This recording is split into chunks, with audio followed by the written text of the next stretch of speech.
Hey there, my name is Ann and I'm with Nurtured Noggins. Today I wanted to talk to you about playing with mirrors with your young children, especially your baby. You know, I can remember as a kid loving to play, especially with a trifold mirror. I could fold it in and look at so many images of myself from different perspectives. I loved playing with that mirror and looking at all the different ways that worked. There's just something fascinating about looking at your own image. With children, you know, I'm sure that you've noticed that so many of infant toys and toddler toys, they have mirrors on them. And this is because babies love to look at their face. They love to catch a glimpse of themselves and see who that is. And this is something that unfolds, this self-awareness and the ability to recognize that, hey, that's me in the mirror. This is something that unfolds over the first couple of years of life. And so with our really young babies, we can have a small mirror, something like this.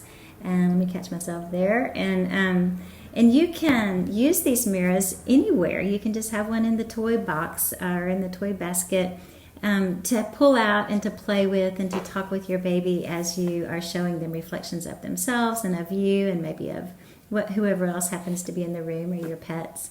This awareness of faces is part of what researchers have shown us, that it takes a couple of years for a child to understand and to recognize their own image. But it is part of the process of self-identification, and it helps with body awareness, knowing, you know, what your body looks like and how it moves and all of the different things that you can do with your body. Spatial development. Babies love faces. They love to gaze at your face, and this is how you attach with your baby, is through this gazing and all of this eye contact and nonverbal stuff that goes on as you look at each other. But if you're not available, a mirror is a good substitute, because then the baby can look at themselves and they can enjoy looking at their own face. It's a great motivation for tummy time to have a mirror on down at floor level, so that your baby can have a reason to pull themselves up and look at, pull their chest off the floor and get their face up so that they can see themselves in the mirror. It fosters curiosity to have mirrors around because kids are very interested in them. Some different places that you could place mirrors.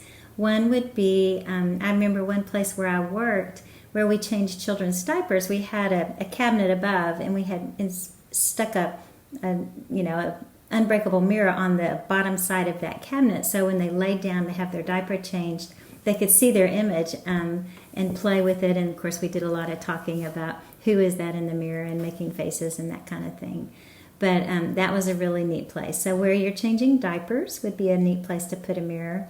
Even alongside the bathtub, if you could somehow put a mirror in the bathroom. Of course you have your bathroom mirrors, but a place where the child could see, where your baby can see themselves as they're taking a bath, might be kind of fun. In the car, of course, there's lots of clip-ons for your car seat and for different places in your car, but that makes the car ride a little bit more interesting. Outside, if you can put mirrors where you are kind of hanging around outside in your yard or out on the porch or in a playground or something. Mirrors, especially mirror balls, are really fun and provide a really interesting thing for children to look at. Another idea is, if you have access to a large plexiglass non-breakable mirror, just to put one on the floor and let your child crawl on it and look at themselves from that perspective. I think that would be a really fun and interesting thing to do. As your child gets older, to be a toddler or a preschooler, of course, mirrors don't go, we don't want to put them away, because they also love to look at themselves in the mirror. And this is a really important part of pretend play and, just of the self-awareness that comes when you look at yourself and begin to process all of those really important things about who I am as a person and how I'm separate and apart from other people. So it's a very great thing to do for your child's development. It's fun, they're easy, and they're everywhere. So pull out your mirrors and play with your baby. If you are expecting a baby or you have a new baby, we've got a really great little freebie for you. It's called How to Give Your Newborn Baby a Bath. And included with this comes a little guide on how to do infant massage.